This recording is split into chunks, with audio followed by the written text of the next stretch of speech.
اب مجھے لگتا ہے کہ یہاں پہ سٹمک بگ کا ایکسکیوز جو ہے وہ بار بار یوز ہو رہا ہے.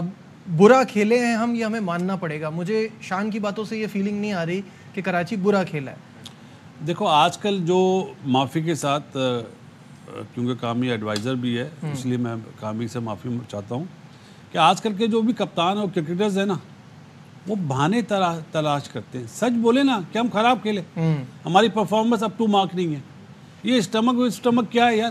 And that is one game نا. ایک میں نے لوگوں کو کورٹیزون کے انجیکشن لگاتے ہوئے کھیلتے ہوئے دیکھا ہے. آج کل تو بین ہو گیا ہے، پہلے تو بین نہیں تھا. رات کو سوئے نہیں ہیں لوگ اور صبح ٹیسٹ میچ کھیلے اور 5 میچ آؤٹ کرے. تو پرائیڈ ہونی چاہیے یار. یہ کیا اسٹمک تو ریکور ہو گیا نا یار. اس کے بعد آپ کس طرح آ رہے ہیں؟ مجھے حیرت اس بات پہ ہے کہ سیوا ہے اندر بیٹھا ہوا ہے، اس کو باہر ہی نہیں آنے دیا جا رہا. بھائی ہیڈ کوچ، اب آپ ڈیرن سیمی کو دیکھیں، وہ بابر سے بات کرتا ہے باؤنڈری پہ آ کے، پانی دینے کے بہانے، کسی طرح کے بھی بہانے. تو کوچ کو آنا چاہیے نا، ہیڈ کوچ کو. اور میرے خیال میں نے پہلے بھی کہا تھا ایک پیج پہ نہیں ہے معافی کے ساتھ، اور رزلٹ آپ کو بتا رہا ہے. کامران دیکھیں بالکل صحیح ہے. آپ ہماری کرکٹ میں نا، میں نے دیکھا ڈومیسٹک میں بھی بڑے ہم ایکسکیوز بڑے دیتے ہیں. کبھی ہم کہتے ہیں کہ اتنے رن شارٹ ہے، کبھی ہم لوگ یہ اسٹمک کا. اب کتنے میچز ہو گئے ہیں، ٹیم وہی کھیل رہی ہے، بھاگ بھی رہے ہیں، بولنگ بھی کر رہے ہیں، سب کچھ چل رہا ہے. تو میرے خیال سے یہ ذہن سے نکال دینا چاہیے. آپ یہ دیکھیں کہ اس پی ایس ایل میں صرف کراچی کنگز، یہ میچز کی بات نہیں کر رہا، آپ ڈرافٹنگ سے اٹھا کے دیکھیں کہ ان کی پک کیا آئی ہے، کیا اٹھایا انہوں نے، کیا مس کی ہے.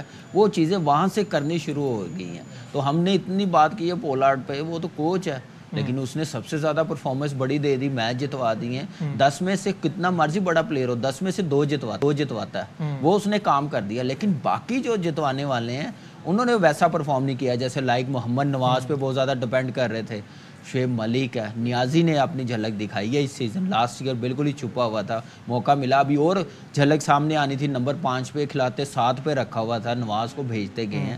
تو یہ غلطیاں میرے خیال کراچی ٹیم نے خود کی ہیں. اس پرفارمنس پہ آئے ہیں کیونکہ دلیری والی cricket, out of the box نہیں سوچا. صرف یہ سوچا کہ ایک طرح چلتا جا رہا، پتھر نہیں ہو جاتی، اسی پہ لگے رہے ہیں، جس کی وجہ سے ہم نے بار بار بات کی کہ وہ کوئٹہ والا میچ سب سے زیادہ ہارن کیا. ایک دفعہ بھی کراچی کنگز نے کوئی ٹارگٹ ڈیفینڈ نہیں کیا. سب سے زیادہ پشاور نے ٹارگٹ ڈیفینڈ کیے.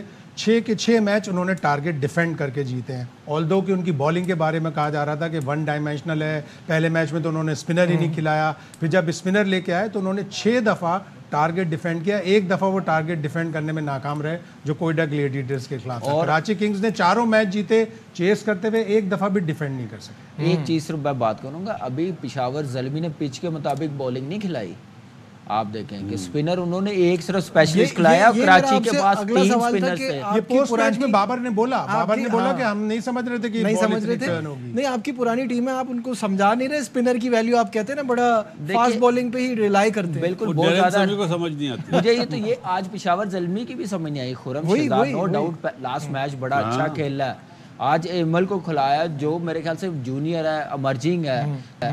تو آپ اس کو انجری کے بعد آیا، آگے پلے آف کے میچز ہیں، آپ کے کام آ سکتا ہے. نیا بال آپ نے ریسٹ کروا دیا. اگر کھلانا ہی تھا تو چلو اسپنر کھلا لیتے. مہران عارف یعقوب بیٹھا ہوا ہے، تو ویسے ہی میرے خیال سے وکٹ ایسی تھی، نظر آ رہی تھی. جب میں گراؤنڈ میں گیا ہوں مجھے لگ رہا تھا کہ یہ ویسی وکٹ نہیں ہے جتنے ہم نے کراچی میں میچز دیکھے ہیں. بالکل کلر بتا رہا تھا وکٹ کا. کامران اس میں یہ چیز بھی دیکھنے والی ہے کہ آج بابر نے بیٹنگ کری نا، مطلب تو اس نے ریئلائز کر لیا اور اس نے مہران ممتاز سے نیا بال کرایا. عموماً اس نے کبھی کرایا نہیں ہے، اور مہران نے اس طرح بال نہیں کرے.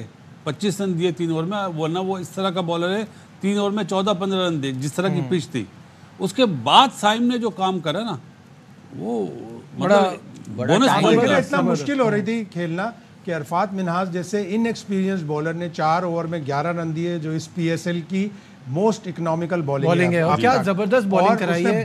ایک بال جو اس نے بابر اعظم کو بیٹ کی پوری اکراس دا بیٹ ہوئی. 13 گیندوں میں بابر اعظم نے اس کو فیس کیا، صرف 4 رنز بنائے بابر اعظم نے. لیکن میرے خیال سے زبردست ٹیلنٹ، میں نے بالنگ دیکھی ہے اور کیا زبردست بالنگ کی ہے دلیری کے ساتھ. بابر جیسا بیٹسمین. یہ میں بات کرنا چاہوں گا اس پہ